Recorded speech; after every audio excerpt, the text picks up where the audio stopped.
さんこんばんは、親からです。今日は久しぶりに Q&A のビデオをやっていきます。みんなからもらった美容や人間関係や恋愛や人生などについての質問にどんどん答えていきます。では早速、少し暖かくなってきてこの二の腕のプツプツ問題に焦り出しました。ご助言ください。わかる。この季節になってくるとみんなこれに悩むと思うの、私も含め。でそんな時におすすめなのが今大人気のこちら G オードナリーのこれがグリコリックアシッド 7% トーニングソリューションっていうやつで剥がす系のアイテムなんですけど、これをコットンに含ませてこの二の腕のところを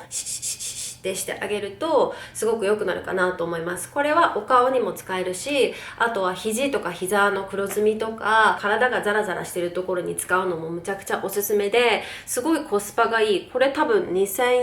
円しないとかだったと思うんですけど、ここがこういう風に開いてここから液体がビーって出てくるのですごい使いやすくておすすめです。あともう一個おすすめなのがメディキューブの毛穴ゼロパッドっていうコットンシートみたいなのがいっぱい入ってるこういう丸いやつがあるんですけど、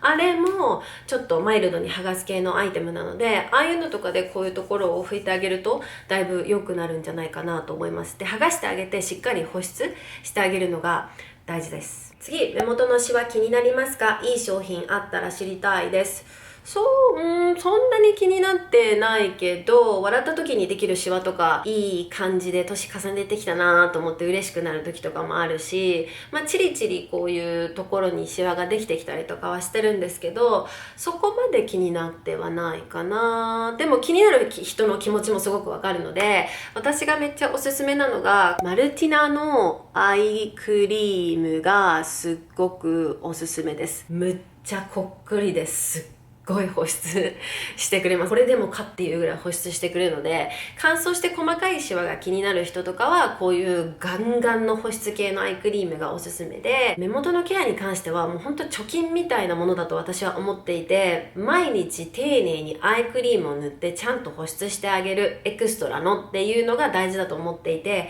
気が向いた時だけに塗ったりとかするよりもちゃんと毎日塗ってる人がそれが何であれやっぱり結果が出てくるかなと思います。あとは医療美容とかになっちゃうのかなと思うんですけど、ハイフシャワーとかだったら目元にも打てるのですごく効果が出ていいかなと思う。あとはニードル RF とかはこの目周りも打てるので、そういうのもおすすめかな。次、かなさんいつも拝見しています。ありがとうございます。旦那さんに直してほしいこと、思うことがあったら何でも伝えてますか？そうですね、うちは結構コミュニケーションは密に取るタイプなので、何か思うこと、直してほしいことがあった時はその場でできるだけ丁寧に伝えるようにはしています。どうしてもやっぱり今じゃないかもなとか、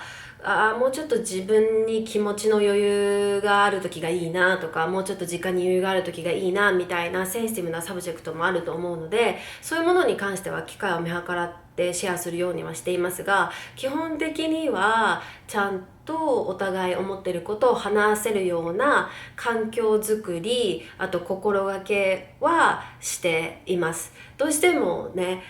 自分の当たり前が相手にとっても当たり前であると思ってしまいがちというか、その期待みたいなのが出てきちゃうんだけど、でもやっぱり育ってきた環境も違うし、お互いの当たり前も違うから、私の当たり前、僕の当たり前をこうぶつけ合うんじゃなくて、私たちの当たり前、僕たちの当たり前っていうのを一緒に作っていくようなすり合わせみたいなことは大事にしていますね。次、断捨離どうやって判断したか方法を教えてください。はい、これ多分春のリセットのビデオを見てくれたと思うんですけど、私が断捨離する時に心がけているのが、1回で全部手放せると思わないようにしてるっていうところで、やっぱり自分の気持ちの変化とかその時の人生のタイミングとかによって手放せないもの、手放せるものっていうのがあると思うので、1回で全部やるっていうよりは定期的にちょっとこまめにやっていって、その時手放せればそれでいいし、その時手放せなかったらそれでもいいしっていう風にちょっと自分に優しくしてあげるようにはしています。基準としてはこれ今私の人生を豊かにしてくれているかどうか、これから先私の人生を豊かにしてくれるかどうかっていうところを基本的な基準にはしていますかね。次、おすすめのシャンプートリートメントなど教えてほしいです。はい、これはね、今すっごい好きなシャンプーとトリートメントがあって、しかもこれからの季節にとってもおすすめなんですけど、アベダのスカルプソリューションっていうシリーズです。これが頭皮に特化したシリーズなんですけど、これからやっぱりジメジメしてくるし、梅雨もそうだけどその先の夏、頭皮のベタつきとかが気になってくるんじゃないかなと思うので、髪にすっごいアプローチっていうよりは頭皮を健康にして、健やかな頭皮によって健やかな髪、そして全体的に美しい印象になるっていうのがこのアプローチだと思っていて、私はすごく好きですね。根元がふんわりしてくれるのもいいし、なんかツヤ感とか健康的に見える髪に仕上げてくれるので、最近はこれがすごい気に入ってます。次、年を重ねるごとに体の変化や不調はありますか？そうですね、体の変化はもちろんあるし、肌の変化とか髪の変化とか気持ちの変化もあるし、いろんな変化があるかなとは思うんですけど、体調不良、体の不調はどうかな。すごい今健康な気がしていて、それはやっぱり年を重ねるごとに自分の体の付き合い方とかケアの仕方みたいなのを学んできたし、あといろいろ試してきて自分に合うものがちょっとずつ見つかってきたので、今一番調子がいいかなとは思います。察するにこの質問、それに対してどう思ってますかっていうことなんじゃないかなって勝手に思ってるんですけど、めっちゃ最初の頃はそういう自分の見た目の変化に心が揺さぶられることもありましたが、でもこれってとっても自然なことで、私が生きてきたっていう証拠でもあるから、それは自分なりに努力を重ねて自分が納得するような形でそれを続けていくのが、そういう気持ちの変化だったり気持ちが揺れ動いちゃった時にとてもいいんじゃないかなとは思っていて、やっぱり人と比べたりし始めるとどこまででも果てしなくなってしまうところがあると思うので、自分が自分に対してどう思ってるかっていうところを大事に思いながらうまく付き合っている感じですかね。次、おすすめの美顔器ありますか？あります。最近出会ったとってもすごいやつがあります。私実は美顔器めっちゃ好きで、いいって言われたものは全部買って試してるんですけど、どれもすごい優秀、さすが流行っただけある、すごいねって思うのがあるんですが、これは1台でこんなにいろいろできちゃうんですかっていう意味でめちゃくちゃ感動したもので、こちら、はい、もうヤーマン大先生の美顔器でございます。フォトプラスプレステージ SP っていうやつで少々高級でございます。だけど1台でこんなにできるんだったらコスパは意外と悪くないんじゃないかなと思っていて、これ EMS はもちろんついてるし、導入もついてるし、温められるし、あとは冷やせるし、 LED ライトもついてて、もう至れり尽くせりでございます。目元のケアもできます。これで素晴らしいです。初めて使った時に顔の形の変わり方、あと顔の白くなり方、くすみの飛び方に本当に衝撃を受けて、それを横で見ていた夫も衝撃を受けて、何それすごくないって夫婦でなるぐらいめっちゃすごかった美顔器です。1台あったら何でもできるからすごい頼れる。美顔器っていっぱい出てるじゃないですか。でどれもやっぱりいいから結局どれがいいのみたいに思ってる人が多いんじゃないかなと思っていて、その中で1個だけ買うんだったら1個しか買わないっていうことであれば、私はこれがいいかなと思う。次、旅先のホテルを選ぶとき何に重きを置いていますか？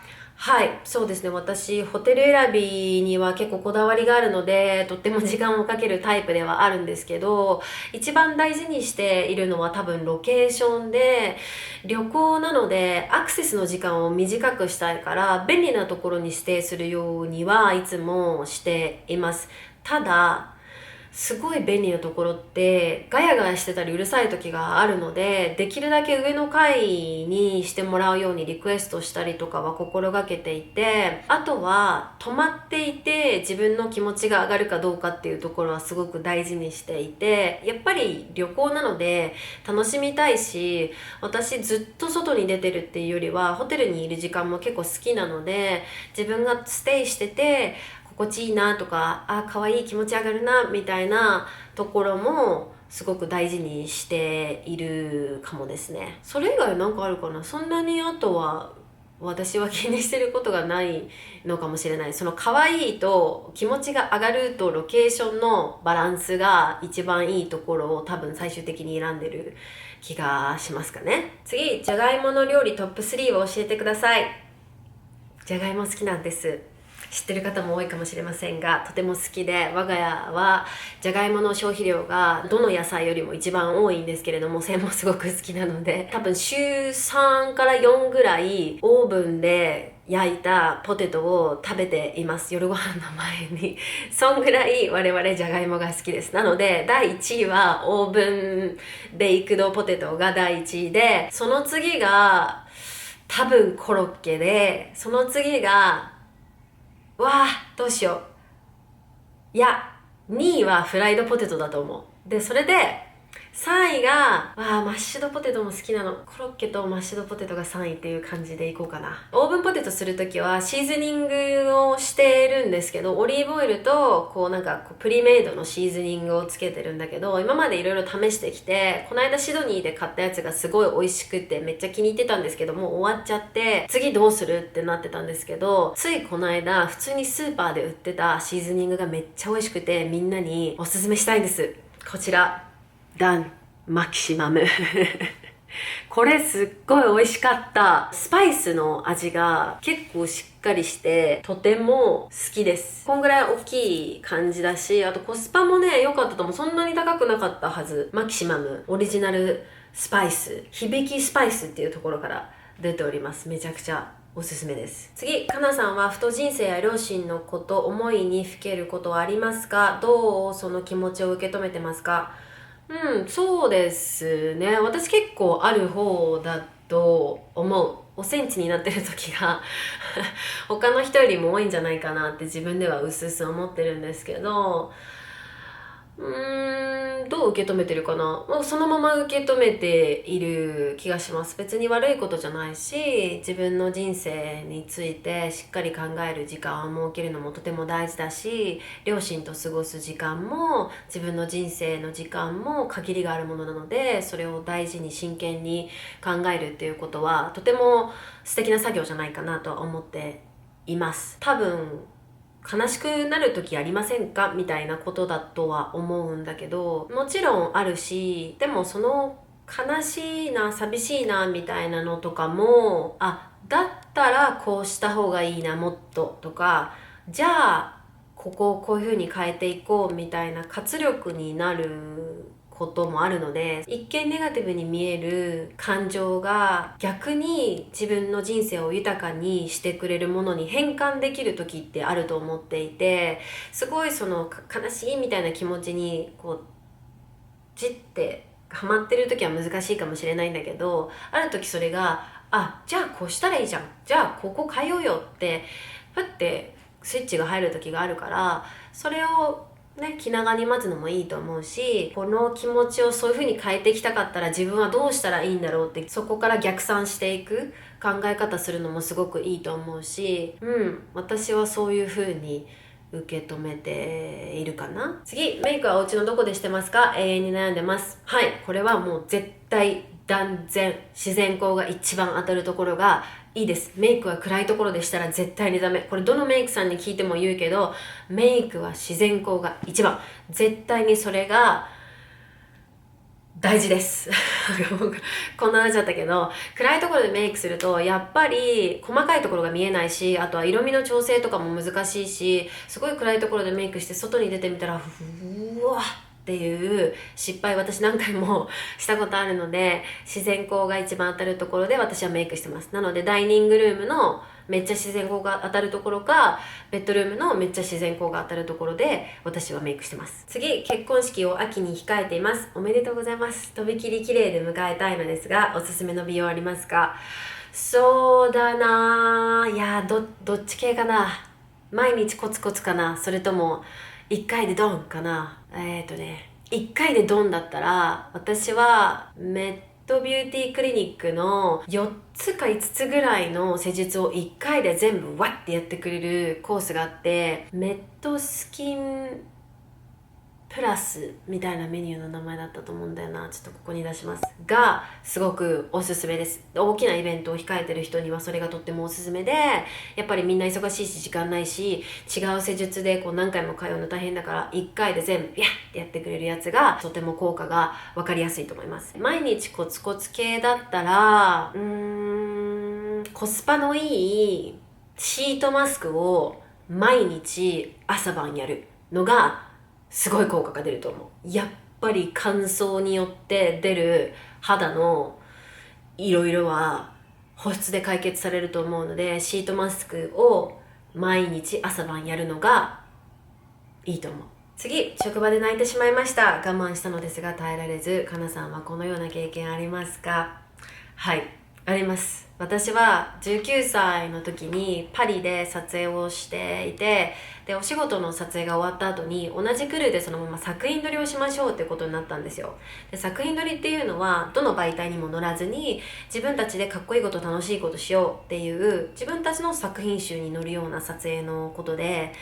仕事が終わってちょっとこう気持ちがリラックスしてたのもあると思うし、すごいホームシックだったし、いろんな気持ちが重なって本当に信じられないぐらい咳を切ったように思いっきり泣き出してしまったことがあって、で当時はすっごい恥ずかしかったの。もう現場で泣くなんて、仕事場で泣くなんて本当にありえない。ああもう恥ずかしい、嫌だ、自分のことが嫌だって思ってたんですけど、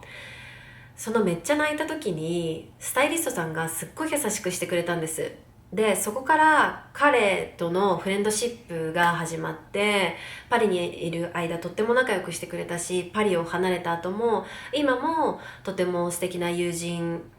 なんですけれども、この恥ずかしいって気持ちはすっごいわかるの。私もそうだったし、で思いっきり泣いてしまったことはその多分19歳の1回きりだったと思うんですけど、泣きそうになったことなら何回もあるし、帰ってから泣いたことも何回もあるし、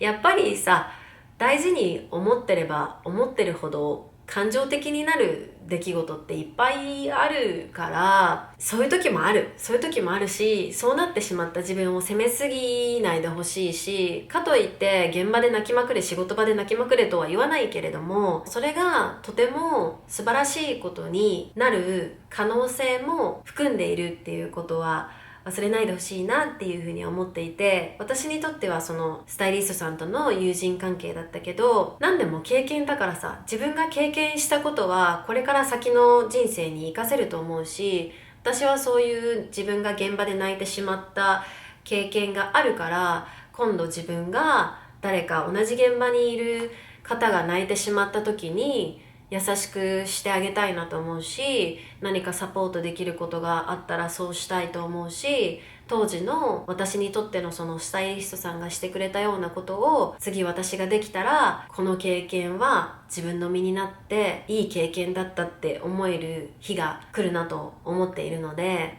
そういう風に捉えてみてもいいんじゃないかなと思います。次、かなさんが結婚相手パートナーに求めることは大事にしたい部分。はい、そうですね。結婚してから結婚した決め手何ですかとか、どういう風にパートナーは選びましたかとか、いろいろ聞かれることがあるんですけど、結婚する上で大事にしたい部分に関してはやっ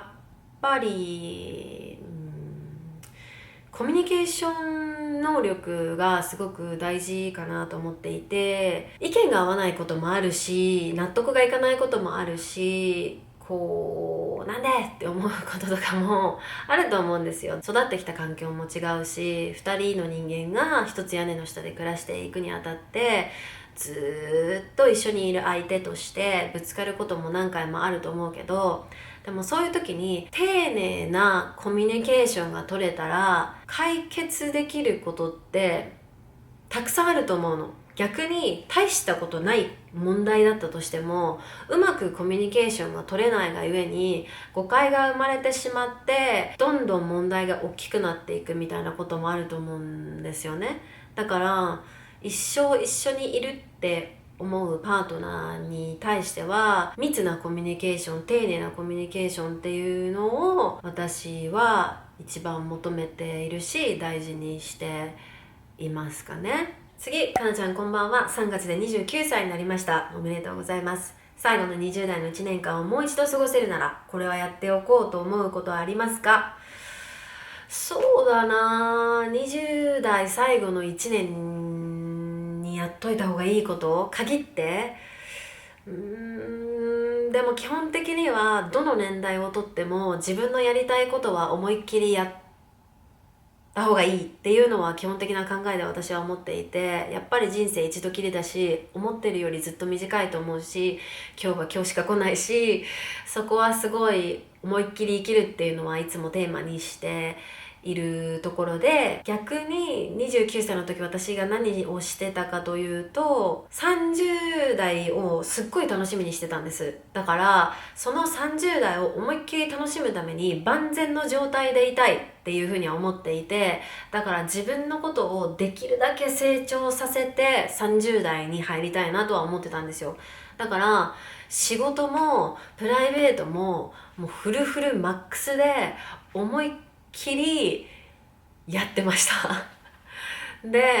20代ってすごい吸収する年代だと私は思っていて、で30代に入るとそれをちょっとずつ削ぎ落としていく作業に入る年代かなと思っていたので、できるだけ20代でこの自分のキャンパスを思いっきり広げられるだけ広げて、もう行けるところまで広げて30代に入ってそこから自分の好きなものだけを選び取れたらいいなっていう風なイメージをしてたので、そのこのギリギリまで広げるっていうのはやってもいいのかなとは思います。いろいろステージが変わってくるので、やっぱ20代と30代でその時に自分の中に選択肢がいっぱいある方がいいなって思ってたので、その選択肢を増やすような作業はすごく、特に20代の後半にやっていた気がします。はい、こちらで Q&A のビデオは以上となります。今回もガンガントークでお届けしていきましたが、皆さん質問たくさんありがとうございました。最近は Q&A をポッドキャストスタイルでやっていたので声だけのお届けだったんですけど、今回みたいにみんなとこうハングアウトしてるような感じでビデオでやるのもやっぱりいいなっていう風に思いました。で、他にも質問とか相談とかあったらぜひコメントの欄にコメントをください。またこういうビデオ方式かもしくはポッドキャストスタイルでお答えできればなと思っているのでよろしくお願いします。今日も最後まで見てくれてありがとうございました。気に入ってくれたらいいねとチャンネル登録お願いします。それでは次のビデオまでまたね。